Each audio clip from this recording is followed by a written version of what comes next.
Welcome back to the workbench. Today I'm taking a look at this F4U-1A Corsair in 1/72nd scale from Revell. Join me in this video as I take a look inside the box and find out what's included. Hi, I'm Matt and you're watching Model Minutes. Before I start the video, a quick shout out to my patrons. A massive thank you to you for supporting the channel. To find out what becoming a patron means and the perks it gets you, take a look at the links under the video. So today I'm taking a look at this Revell F4U-1A Corsair in 1/72nd scale. On the front of the box we've got a well-drawn image of the included kit. The aircraft in this picture seem to have been involved in some sort of raid on a Japanese airfield. And what's quite striking is the number of kills on the side of the aircraft and the way that the image stands out from the rest of the box art. On the rear of the box are featured more kits that could be purchased from the Revell range. The sides of the box feature multilingual information as well as the different paint colours that Revell suggests that you purchase. So let's take a look inside the box. As is normal from Revell, you get a multilingual safety advice sheet. It's worth taking a look at this piece of paper as some of the information could be quite relevant. And also, Revell recommends this kit for those aged 8 years and older. The instructions are the usual affair from Revell, featuring a black and white image of the finished model on the front, as well as multilingual information about the history of the actual Corsair.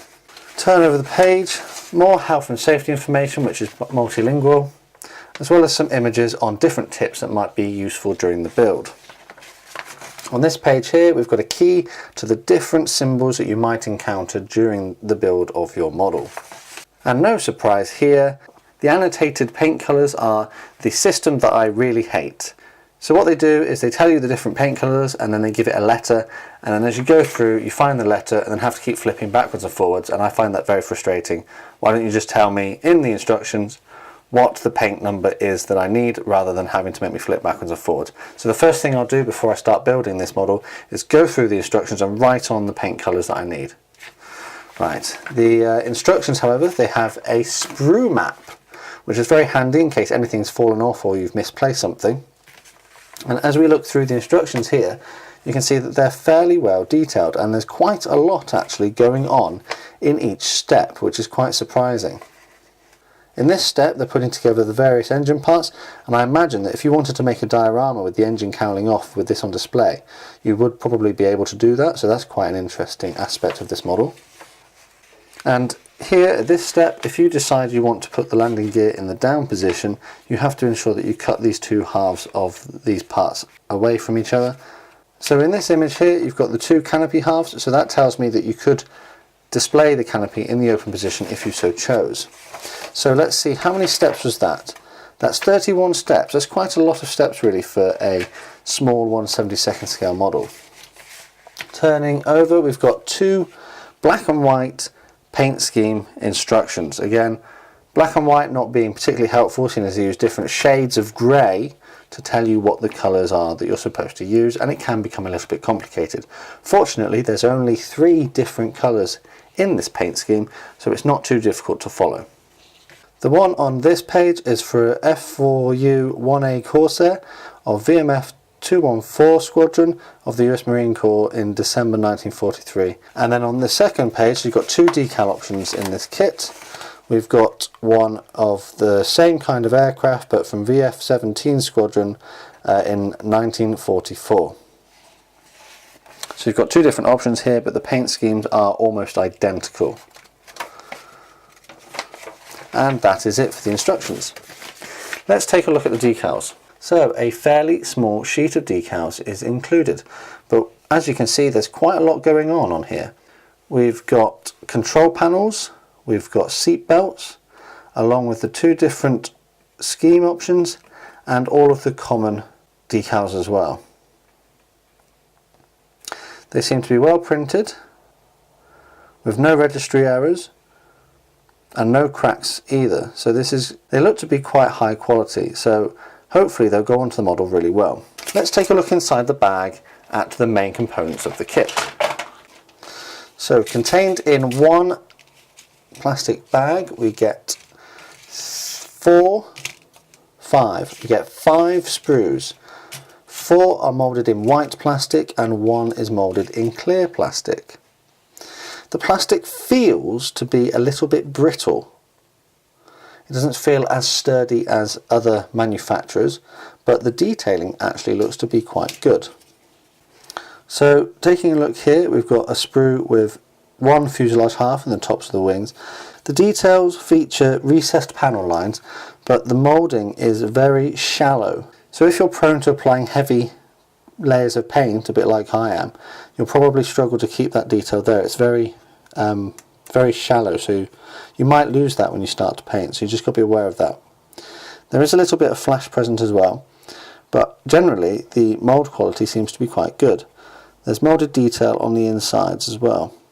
And what Revell have done here, they do like to put their copyright information on their models, and what they normally do is they put it on the outside of the model, which is very frustrating because you end up having to sand it off. But they've thought about it here and put it on the inside of the model. So copyright 2014, so it's actually not a very old mould apparently, or at least that's when they copyrighted it. On this sprue we've got the propeller and various parts of the engine cowling. And again, a little bit of flash is present, but generally the moulding is quite good.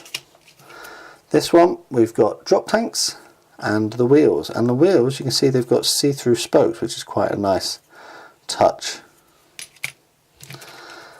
On the final white sprue, with the tail surfaces and the lower wings. I think this will build up into quite a nice model. The cockpit canopy, so there's only 2 clear parts. The rear one seems to be falling off a little bit, but these are crystal clear. There's a bit of flash here to cut off, but otherwise it looks to be very well moulded, and the panel lines will be quite easy to follow with a paintbrush. So just a reminder of what we've got: 5 sprues, 4 moulded in white plastic, 1 moulded in clear plastic. The moulding seems to be quite good quality. The details are well represented, if a little bit shallow in places. A very well printed set of decals, with decals included for various things that you don't often expect to see at a 1/72nd scale model. The standard and partially infuriating instructions from Revell and a safety information sheet. All of this comes packaged inside a nicely decorated box, and it retails for about £8 in the United Kingdom. So I think that's quite a fair price for what we've actually got here. I'm looking forward to building this one. I'm not sure which paint scheme I'm going to do, seeing as they are very similar, and the only thing that sets them apart I think is the identity of the aircraft. If you know which one you'd like to see, make sure you put it in the comments below. I think this will be a very nice kit to build, and you might also see something special happening with this, as I've got a bit of a collaboration coming up, so stay tuned to find out what that is. All that's left to say is thanks for watching this video, and I'll see you all on the workbench again next time.